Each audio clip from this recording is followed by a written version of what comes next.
Salut à tous, c'est Audrey, j'espère que vous allez tous très bien. Aujourd'hui, vidéo haul, Tang Frères, Paris Store, bref, quartier chinois, peu importe là où vous allez. Et là, je vais vous montrer aujourd'hui ce qu'on a à ramener. Alors, on a pris du kimchi. Alors, j'ai pris du kimchi en petite boîte parce que j'ai besoin de petite utilisation pour faire certaines recettes.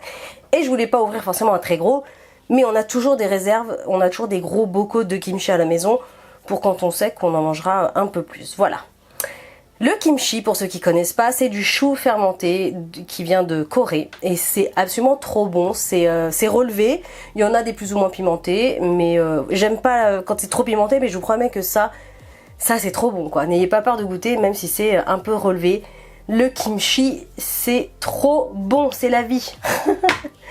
Ensuite, j'ai repris une sauce barbecue. Alors ils appellent ça la barbecue sauce. Et ça, c'est ce qu'on utilise pour faire la fameuse fondue chinoise. Je vous mettrai le lien de la recette de la fameuse fondue chinoise. C'est une recette que j'avais fait avec mon pote Michel. Et d'ailleurs, il m'en a parlé cette semaine. C'est pour ça que j'ai racheté cette sauce, parce que j'ai trop envie de refaire cette fondue. Donc ils appellent ça la barbecue sauce, mais en fait dedans, je sais pas trop ce qu'il y a. Poudre de chili, coconut powder, poudre de coco, du gingembre, des crevettes séchées, du sel, du poivre, mais voilà, c'est trop bon. Alors c'est quelque chose qu'on utilise à diluer, je sais pas comment l'utiliser autrement. Je ne sais pas trop. Ensuite, on a pris, hop, à l'endroit, ça sera mieux, des boulettes de bœuf. C'est absolument trop bon. Vous pouvez les utiliser dans un feu, dans une soupe, dans un ramen. Vous pouvez, voilà, ben nous c'est pour la fondue chinoise. Donc pareil, vous retrouverez ces informations dans cette recette. Et c'est super bon, c'est trop bon. Voilà, vous les coupez en deux, c'est rapide à faire et c'est très très bon. Ensuite, j'ai racheté les fameuses pâtes, les udon, pour faire des soupes et des ramen et des soupes japonaises. J'en avais plus. Celles-ci, elles sont vachement bien. Bon, après, il en existe plein d'autres. Hein. Il n'y a aucune obligation à prendre ce paquet-là, cette marque-là. C'est vendu par 4 à l'intérieur. Et voilà. Donc, j'ai pris plusieurs paquets. J'ai dû en prendre au moins 3. Ensuite, j'ai pris les ronds pour faire les gyoza. La recette arrive, j'ai fait une version avec la pâte que j'ai faite moi-même et vous pouvez utiliser les ronds de gyoza tout faits, ce qui est un gain de temps considérable, mais c'est voilà, c'est pas 100% maison, mais voilà, du coup je vais en refaire parce que c'était trop bon et du coup je vais en refaire donc pour faire les gyoza. Ensuite Maxime m'a acheté cette sauce, c'est un essai, je connais pas du tout, c'est la mayo sauce, c'est quoi, sriracha, je sais pas trop comment on dit. Ça a l'air assez relevé. Oui, spicy sauce, c'est écrit. Donc c'est une sauce thaïlandaise, je connaissais pas du tout. Elle est vraiment très colorée. Je sais pas trop ce que ça peut donner. Alors je vous dirai, je reviendrai en commentaire pour vous dire quand on l'aura testé. Parce que je ne connais pas celle-ci. S'il y en a qui connaissent, n'hésitez pas à me dire si ça ressemble à de la mayo épicée ou si ça n'a rien à voir avec la mayo, si c'est autre chose. Je suis assez curieuse.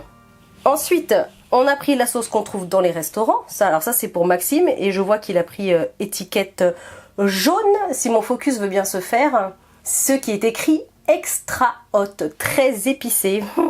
Autant vous dire que ça va pas être pour moi cette sauce là. Hop là.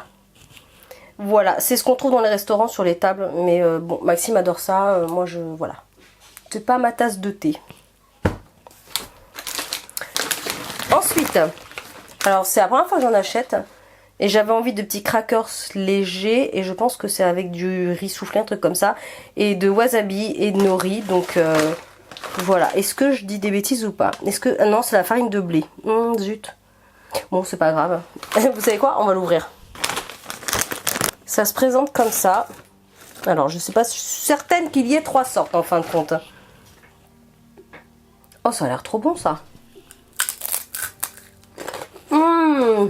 Oh là là. Oh, c'est super bon. C'est très croustillant, c'est léger. Alors ça picote, il doit y avoir de la poudre de wasabi, un truc comme ça. Il faut que j'arrive à faire le focus. Ça picote légèrement. C'est ultra croustillant. Et en fait, c'est de l'algue séchée qui a dû être frit. Et c'est super bon. Alexandre va adorer ça. Désolée pour le micro. Ah, c'est validé. Hein. C'est trop bon. Hein.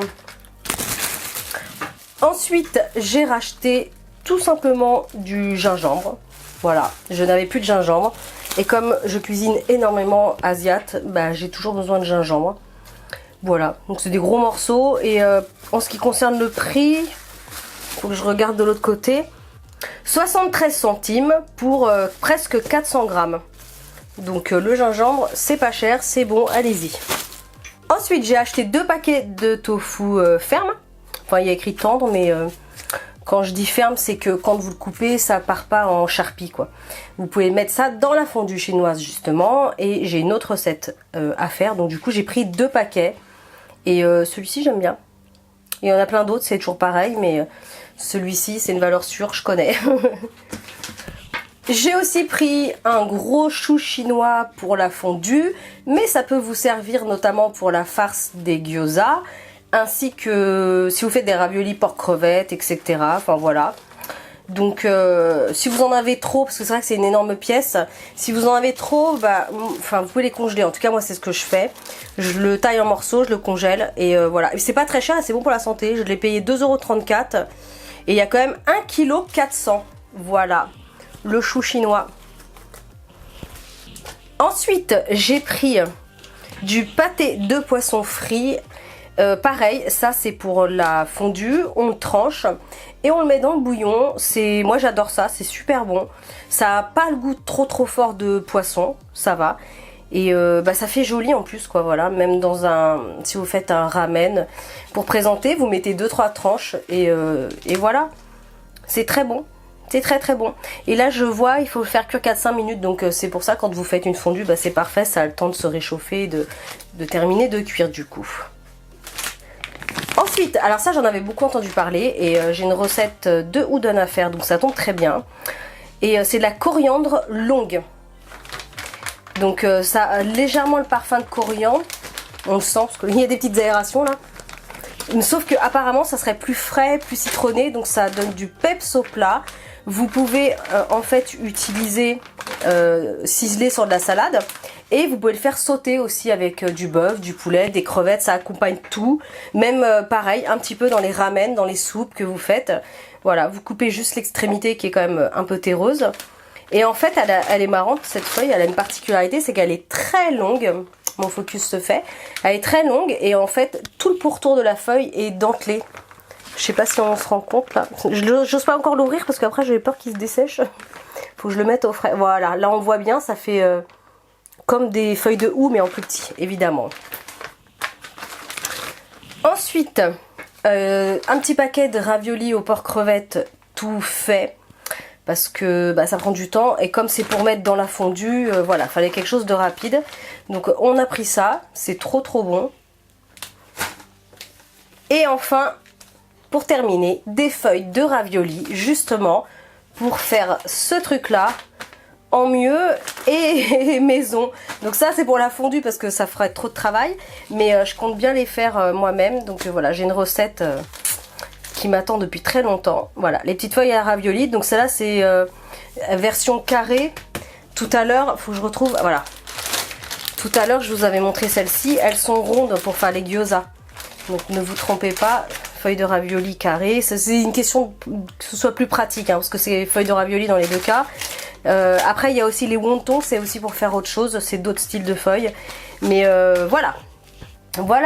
Et j'allais oublier. Non, c'était pas fini. J'ai oublié, j'ai acheté ça. C'est de la pâte de crevettes. Alors on s'en sert notamment dans le pâté de radis. Une recette que j'ai filmée alors à laquelle je vous parle, je ne sais pas si elle sera déjà en ligne ou peut-être pas encore. Pour faire du pâté de radis, c'est trop bon.